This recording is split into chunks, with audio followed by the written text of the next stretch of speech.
Hi and Assalamualaikum. Today I will present video presentation INC 271. So my title is Alarming Issue on Child Abuse.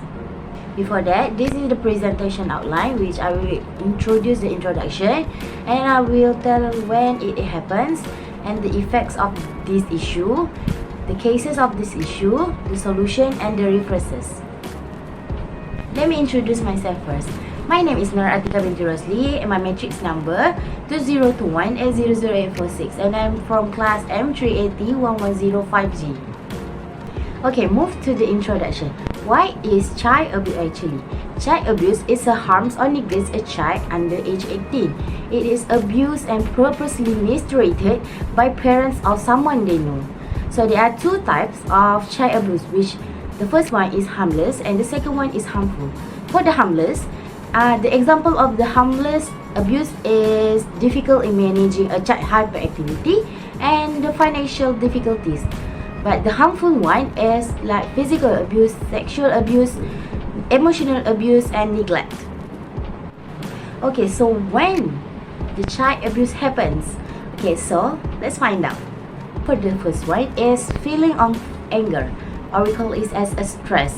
Because we know the frustration can lead to the abusive action. The second one is lose control.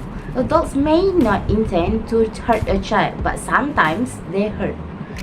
The third one is lack of understanding of basic childhood.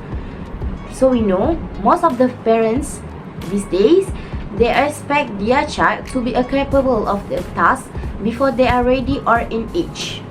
Their preference may look matured, but we don't know inside their heart how they feel because they're just a child. Okay, now we talk about the impact to the children. Let's go. There are two types of impact to the children, which the first one is in short term and the second one is a long term. Okay, so what is the short term impact to the children? They will feel a fear, anxiety, guilt, shame and depression, and they will acting out in a violence and anger. They're having a low self-esteem and the sleep cycle is altered. For the long-term impacts to the children, they will less sexually active and develop unhealthy attitudes about sex and may not be able to trust themselves, friends and other adults in their life. And the last one, they will having a truly bad about the alcohol and having a drug abuse. Okay, next we move on to the cases for our issues, alarming issues on child abuse. But before that, let me show you the news about the issue.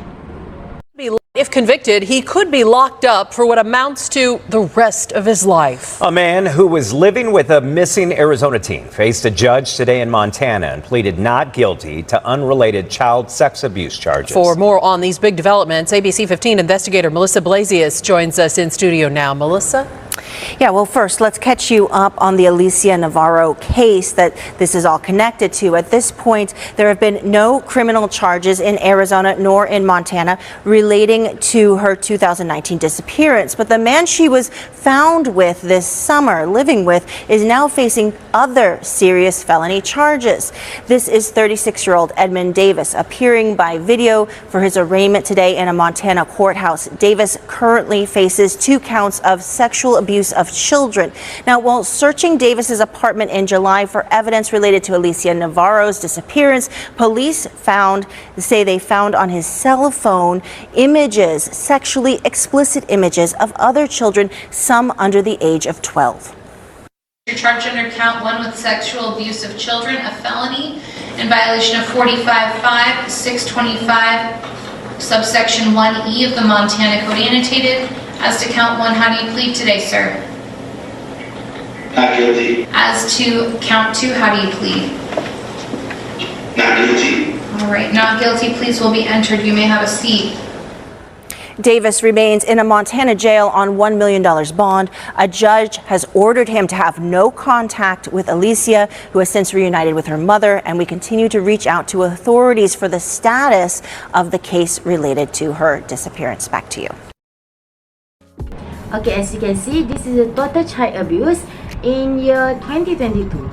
So there are over 1,000 child abuse cases were recorded by the Social Welfare Department. There are 706 cases that involve the girls and 349 cases that involve the boys. As you can see in the data, the physical abuse have the highest cases for this issue, and the second one sexual abuse, and the last one is emotional abuse.